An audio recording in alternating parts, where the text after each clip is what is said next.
खुलुमबाय गिबियावनो नोंथांमोनखौ बयखौबो चेनेलाव बरायना लाग्रोनाय जाबाय नोंथांमोननि थाखाय दिनै मोनसे गोनांथार भिडिअ लाबोनाय जादों आसा खालामदों नोंथांमोना बे भिडिअखौ बयबो जोबजासिम नायलांगोन होननानै लोगोफोर जोंहा मेट्रिक फाइनालनि रिजाल्टखौ होसिगोन नोंथांमोना थिगखौनो खोनादों जानांगौ मेट्रिक फाइनालनि रिजाल्टखौ होसिगोन जोंहा दायो डेट एबा खालार ओंखारना फैबाय दा बेनिखायनो नोंथांमोना बे भिडिअखौ जोबजासिम नायनानै ला जाहाथे नोंथांमोना मिथिनो हायो मेट्रिक फाइनालनि रिजाल्टखौ नोंथांमोना खै थारिखआव मोननो थांगासिनो दङ बारा गोबाव सम गैला नोंथांमोना मेट्रिक फाइनालनि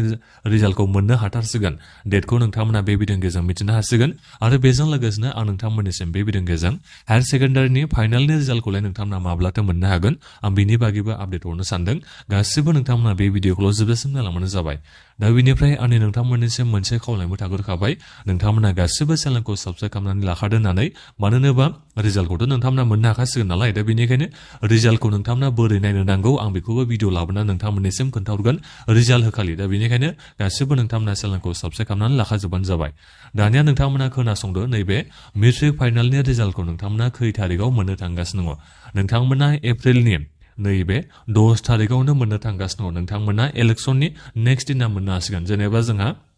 भट होनाया एप्रिलनि 9 थारिखआव जागोन दा बिनिफ्राय 10 थारिखआवसो नोंथांमोना मेट्रिक फाइनालनि रिजाल्टखौ मोननो हासिगोन ओरैनोथ' सिगाङाव बेखौ बुंदोंमोन कन्ट्रलार अफ एग्जामिनेशना बेखौ बुंदोंमोन जे नोंथांमोननिसिम नैबे इलेक्सननि सिगाङावनो रिजाल्टखौ होगोन होननानै नाथायबा chief minister doctor Himanta Biswa Sharma बिथाङा दा बावैसो माने सासे लाइमोना सोंदोंमोन आरो नैबे पलिटिक्सनि माखासे बिथाङाथ' दायो इलेक्सननि माखासे केम्पेनिं खालामगासिनो दं नालाय मेल मिटिं बिथाङा खालामगासिनो दङ दा बेवहाय सासे लाइमोना सोंदोंमोन आरो जेनेबा मेट्रिक फाइनालनि रिजाल्टखौ माब्ला होगोन मा होननानै सोंनायाव माने बिथाङा रिप्लाइ होदों आरो चिफ मिनिस्टार बिथाङा जे एप्रिलनि 10 थारिखआव मेट्रिक फाइनालनि रिजाल्टखौ होसिगोन होननानै नोंथांमोननिसिम बुंहरबाय थायो दा बेखौ नोंथांमोना गासिबो मिथिना मोनबाय जानांगौ नाथायबा मोनसे खोथाया बेसो आरो जेनेबा कन्ट्रलार अफ एग्जामिनेशन बिथाङा बेखौ बुंदोंमोन जे इलेक्सननि सिगांनो जोङो रिजाल्टखौ होगोन होननानै दा बेनिखायनो आं बेखौ बुंनो थाङो नोंथांमोननिसिम इलेक्सननि सिगांबो नोंथांमोना मोननायनि चान्सआबो दङ ओरैनो चिफ मिनिस्टार बिथाङाथ' बुंदों जेनेबा एप्रिलनि 10 थारिखआव होसिगोन होननानै अब्लाबो सिगाङाव मोननोबो हानायनि चान्सआ दङ ओरैनो नोंथांमोना मिथिखागौ डेटखौथ' चिफ मिनिस्टार बिथाङा नोंथांमोननिसिम गोबां होयो नाथायबा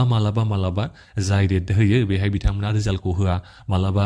उन पास होयो बेबायदि जाखायो दा जिखियानो जाया मानो अब्लाबो नोंथांमोना बेखौल' मिथिना लादो आरो नैबे chief minister doctor Himanta Biswa Sharma बिथाङा दा बावैसो मेट्रिक फाइनालनि रिजाल्टखौ माब्ला होगोन बेखौ खोन्थाबाय जे एप्रिलनि 10 थारिखआव नोंथांमोना रिजाल्टखौ मोननो हागोन होननानै दा बेनिखायनो नोंथांमोना सप्तानि आरोबाव नेबावनांसिगोन होननानै बेखौ बुंनो नांसिगोन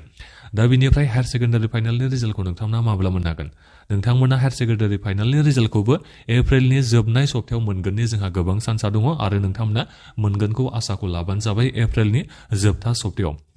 दा बेखौ नोंथांमोना मिथिना लादो ओरैनोथ' जेनेबा